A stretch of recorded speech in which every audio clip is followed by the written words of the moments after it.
के पावन श्री चरणों में साष्टांग सादर समर्पित। सनिवास विराजित पूज्यपाद श्री के चरणों में कोटि से नमन। वंदनीय साधु समाज, सत्संग प्रेमी सदात्माओं, साधक वृंद, साधिकाओं, माताओं, बहनों, आप सबों को भी मेरा हार्दिक नमन है। परम सौभाग्य की बात है, इस ध्यान ज्ञान शिविर में सुन ही रहे थे कि पूज्यपाद की अहत की कृपा था ये संयोग हमको लगा। एक बार और लगा था जो मैंने अपराह्न में बोला था, और हमारे देवनारायण बाबा भी बोले, और उसके बाद यही संयोग। हमारे बारे में बाबा बोलते हैं कि बिल्ली है, बिल्ली खेलेगा कैसे? बिल्ली को बैठा दे कोई मतलब नहीं, हमको पते नहीं कहाँ जाना है, नहीं जानते भी नहीं।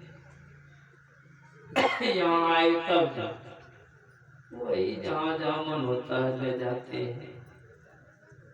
ये मेरे लिए बड़े सौभाग्य की बात है। मैंने कहा था ज्ञानियों ध्यानियों का दर्शन भी बड़ा कल्याणकारी है। अपराह्न काल में हम लोग सुन रहे थे पाठ की घड़ी में थोड़ी सी चर्चा की थी कि कवच अभेद विप्र गुरु पूजा, इन सब विजय उपाय न दूजा। कि लड़ाई के मैदान में लड़ने वाले को सब चीज की आवश्यकता पड़ती है। आप कहेंगे कि हम लोग तो नहीं लड़ रहे हैं, हम लोग भी लड़ रहे हैं। किससे लड़ रहे हैं? अभी सुन रहे थे, बाबा बता रहे थे, गुरु महाराज की वाणी कि आओ वीरो मर्द बनो अब। इसका मतलब हम लोग मर्द नहीं है कि मर्द हैं। एक महात्मा से एक वेश्या पूछती है कि बाबा आप मर्द हैं कि क्या है? महात्मा जी ने कहा 15 दिन के बाद बताओ। फिर 15 दिन हुआ, फिर वेश्या पूछती, बाबा उत्तर नहीं दिया, मर्द हैं कि क्या है? कहा 1 महीना के बाद बताओ। और इसी बीच में महात्मा जी का शरीर छूट गया। महात्मा की ओर थी जा रही थी, रास्ता था वेश्यालय होकर। वेश्या पूछती है किनकी आती है? कहा जो महात्मा सत्संग दिन में। कहा महात्मा की क्या है? बिना उत्तर दिए जा रखिए आपकी मूर्ति रखवा दी।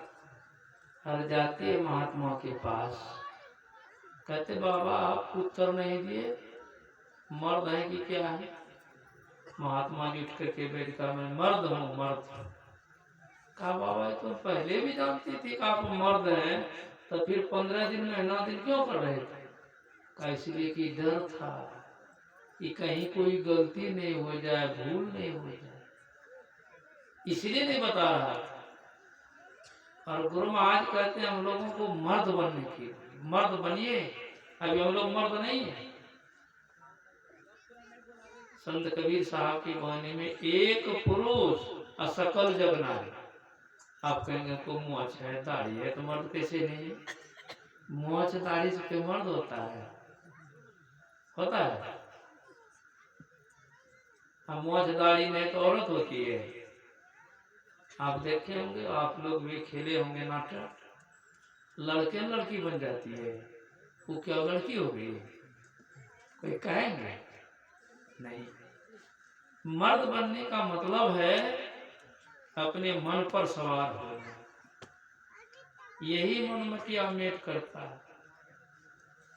लक्ष्मीनाथ जी महाराज लिखते हैं जोगी जपी तपी सन्यासी, मौनी हो के ध्यान धरे, लक्ष्मी पतिता सब लग झूठा, जब लग मन नहीं हाथ में। सब बेकारे। जब तक कि मन कंट्रोल में नहीं हो गया, साधारण लोगों के ऊपर मन सवार होता है और संत महापुरुष जो होते हैं वो मन के ऊपर सवार होते हैं। अंतर यही है। तो मन पर सवार होने का तरीका भी यही है, और वही संत सदगुरु कहलाते। उनकी पूजा जब करेंगे आप, उनके शरण में आप जाएंगे, आप में ऐसी क्षमता आ जाए। महाभारत के का ख्यान है, आप सुने होंगे कभी, कि दुर्वासा जी गए द्वारकापुरी घूमने के लिए। भगवान श्री कृष्ण ने बड़ी सेवा शुश्रूषा की। रुक्मणी से कहा कि देखो प्रेम से भोजन बनाओ, क्योंकि साधु महात्मा का जो भोजन होता है जैसे तैसे नहीं बनाया जाता, जप करके निष्ठापूर्वक पूर्वक बनाया जाता है। जैसे तैसे भोजन खाने वाले का ध्यान कभी नहीं बनेगा, इसलिए सब चीज निर्भर करता है। तो रुक्मणी बड़ा प्रेम से बनाई भोजन। थाल गई दुर्वासा जी महाराज के पास, उठा के फेंक दिया। अभी साधु महात्मा आए हैं देवनारायण बाबू के यहाँ, भोजन वाला प्लेट फेंक दे, कैसा लगेगा? 100 बात कर दे, नहीं कहते, कुछ नहीं बोले। भगवान कहते रुक्मणी कहीं भूल भी होगी, इसलिए सावधानी से सतर्कता पूर्वक भोजन बनाओ। फिर बना, फिर थाल उनके सामने दी, फिर उठा के फेंक दिया। तीसरी बार कहते हैं, थोड़ा सा भी मन में किसी तरह की बात नहीं। कहा रुक्मणी बढ़िया से बना। फिर वो भोजन बनाए, उनके सामने थाल दी गई, थोड़ा सा लिए कैश पर रख दिया। देखो हमको द्वारकापुरी घूमने की इच्छा हो रही।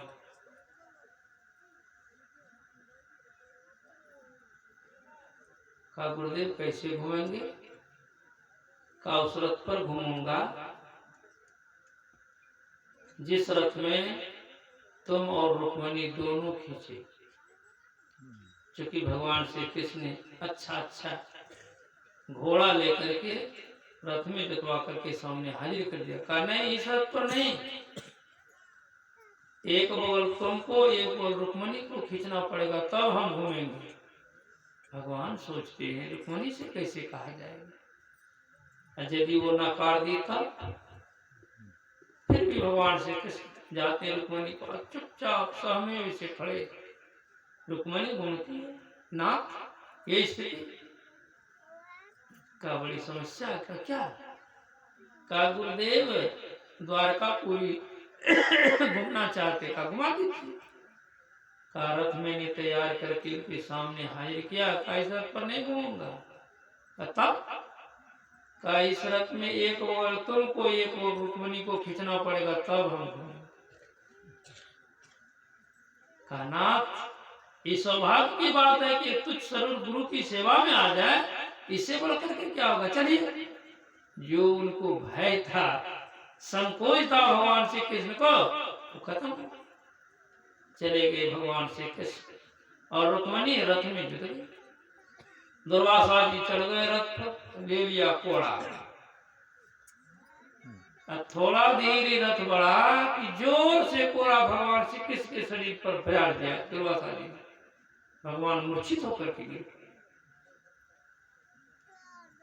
दुर्वासा जी महाराज नीचे उतर उसको उठाते हैं। कहा कृष्ण क्या चोट लगी? कहा नहीं बुढ़ो, देख लीजिए। फिर रथ को खींचने लगे। फिर थोड़ी दूर गए कि फिर जोर से कोड़ा बरसा दिया। इस बार तो और मूर्छित हो। फिर उतर करके उनको सहलाते हैं। फिर होश में आए। क्या कोई तकलीफ हो रही है? कहा नहीं गुरुदेव कोई तकलीफ नहीं। बताइए क्या गुरु भक्ति है, किनको सफलता मिलती है? गुरु की भक्ति, साधु की सेवा, बिन नहीं कछ हो पाई हो, किसी को कुछ नहीं मिला हो। तीसरी बार जब वो रथ खींच रहे थे, फिर जोर से कोड़ा बजा रहा। इस बार तो समझिए कि लगा खत्म ही हो। मूर्छित अवस्था में पड़े हुए होश आया, उठाया, तब रुक्मणी से कहते तो थाल कहाँ ले आओ, जो छोड़े थे उठा, इसको समूचे शरीर में लेप कर दो, ऊपर से लेकर के समूचे शरीर में लेप कर दिया। तलवार में जब लगाने लगी तो हाथ पकड़ दिया, कब छूटो, ये गुरु प्रसाद है, तलवार में नहीं लगाया तो अपमान हो, और उनका शरीर कैसा हो गया, वज्र का हो गया। महाभारत की लड़ाई में कितना भाला बरछा तीर लगा, कुछ हुआ भगवान को? कुछ नहीं हुआ।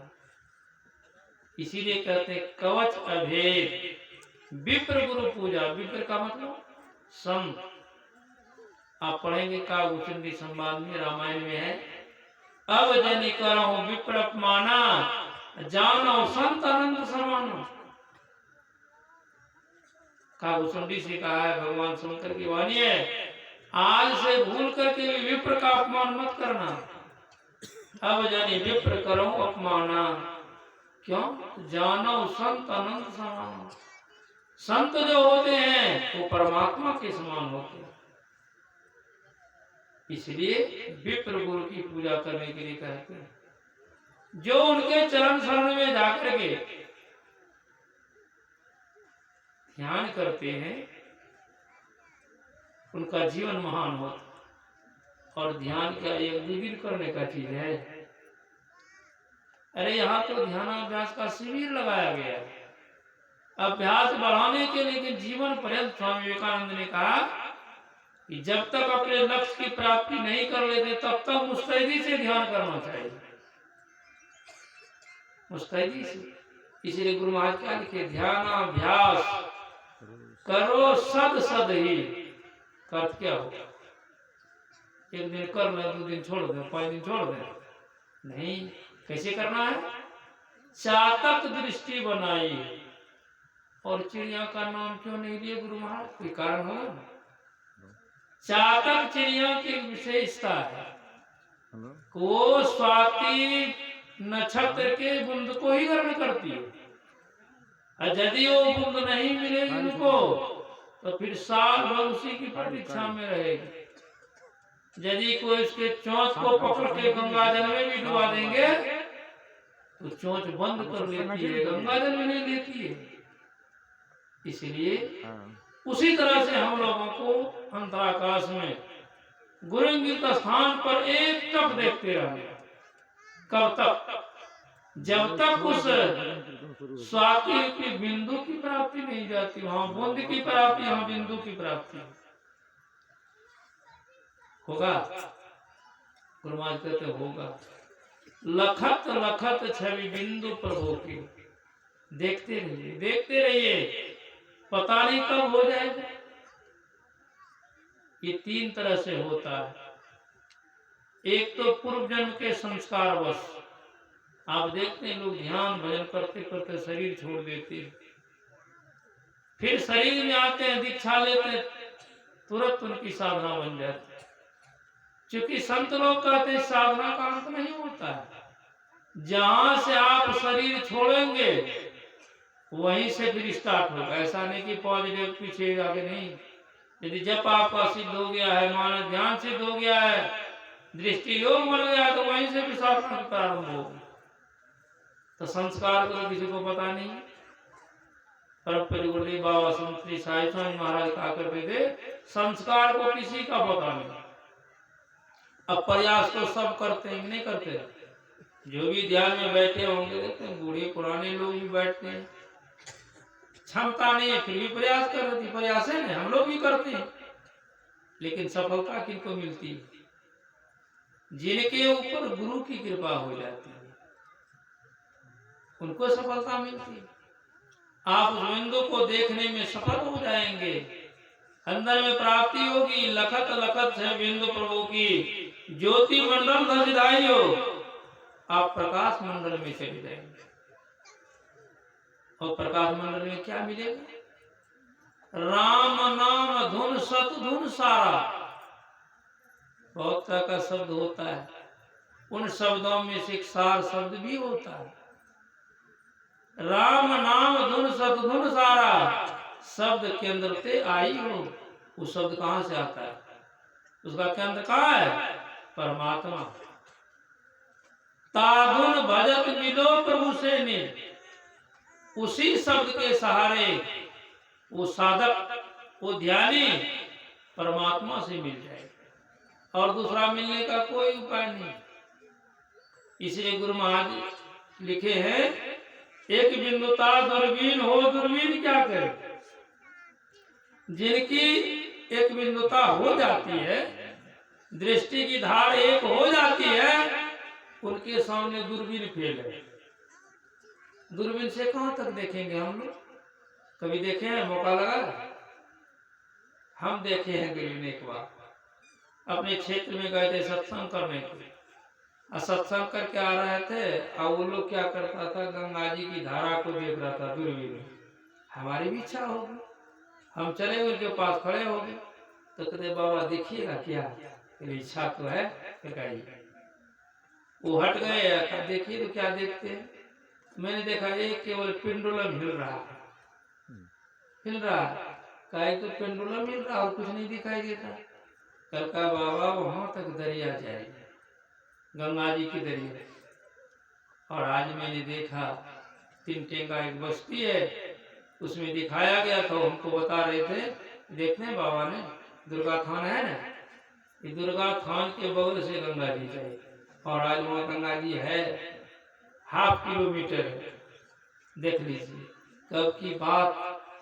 तो दूरबीन से लोग 4 कोस की बात देखते हैं, देखिए दृष्टि एक हो जाती है, 2-4 कोस को देखते हैं। सो जाए रामचरित मानिक, गुप्त प्रकट जो यही खान, सब उनको सुनने लगते। और फिर उसी पद में सुरत शब्द योग, और योग क्या करे? अब पिंड में ब्रह्मांड दरस हो तो बाहर क्या फिरे? सब चीज अपने अंदर में देखेंगे, उस शब्द से योग हो जाएगा, तो वही शब्द हम आपको निशब्द में पहुंचा देगा। ऐसा संत महात्मा लोग बतलाते हैं। हम लोग तो केवल उनकी वाणी को पढ़ते हैं विश्वास पूर्वक, और करेंगे तो देखने के लिए मिलेगा, अनर्गल बात नहीं है। जो तो मन लिख दे वो बात बिल्कुल साफ हकीकत है। सुन भी रहे थे, सफलता गुरु की भक्ति, साधु की सेवा, बिन में कछु पाई।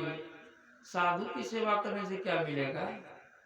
उनकी शुभकामना, शुभकामना कर देंगे, काम बन जाएगा, काम बन जाएगा। इसलिए लोग साधु की सेवा करते हैं। साधु के सामने जाते, पता नहीं कब उनकी कृपा हो जाएगी, ये कहना बड़ा मुश्किल है। आप नहीं बता सकते, कोई नहीं बोलेगी कब मौज हो जाएगी, जिस दिन मौज हो जाएगी उस दिन आपका परम कल्याण हो जाएगा। फिर हम लोग सुन ही रहे थे साधना की बात है, बहुत बातें हैं कि साधक के अंदर में बिंदु की प्राप्ति होती है, चंद्रमा की प्राप्ति होती है, सूर्य की प्राप्ति, सब देखते हैं। त्रिकुटी में सूर्य उगे हो, कब दामी दम के चंदा चमके, सूर्य तपे ज्योति मंडल, उस मंडल में जाएंगे तब। वहीं तक समाप्त नहीं है, इस मंडल से आगे वीरो और तुम्हें बढ़ना हो। अब आगे कौन मंडल है? शब्द मंडल में सार शब्द धने, गुरुगम होके धर लेना, जगत जीव को इस युक्ति से सुन में ही तजना होगा। देख लीजिए, यही तरीका है।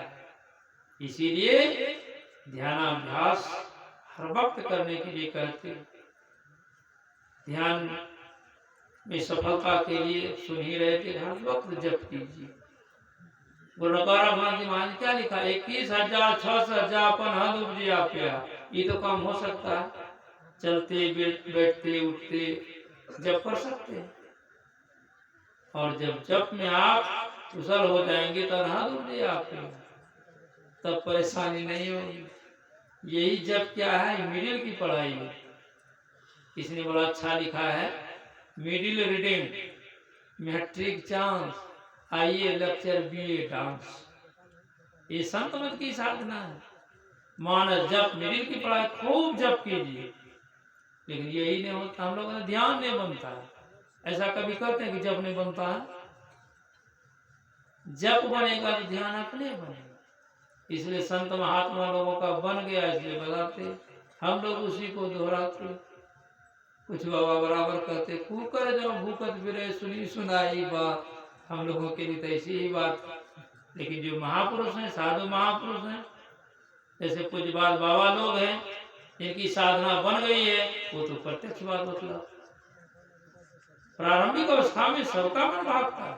दादू जी आजमान ने क्या लिखा, सबका हो को होता है, तन मन पसरा जाए, ऐसा कोई एक है जो उल्टा माही समय। कोई एक महापुरुष है, प्रारंभिक अवस्था में सबका मन भागता है, इसलिए भागे हुए मन को लौटा लौटा करके गुरुंगित स्थान पर लगाइए, जप कीजिए, नाम संबंधी का ध्यान कीजिए, योग्यता बढ़ेगी, क्षमता बढ़ेगी, दृष्टि योग होगा, और तब सुरत शब्द योग होगा। सुरत शब्द की करे कमाई, निज घर जावे ना, निज घर में निज प्रभु को पावे, अति हुसावे ना, मेरी असुर संतुक्ति यमताज मिटावे। दुखों से छूट जाएंगे, जीवन का परम कल्याण हो जाएगा। अभी एक दिन और शेष है ध्यानाभ्यास नहीं, जिसकी शुरुआत ब्रह्म मुहूर्त से होती है 3 से 4, और भी जो समय निर्धारित होगा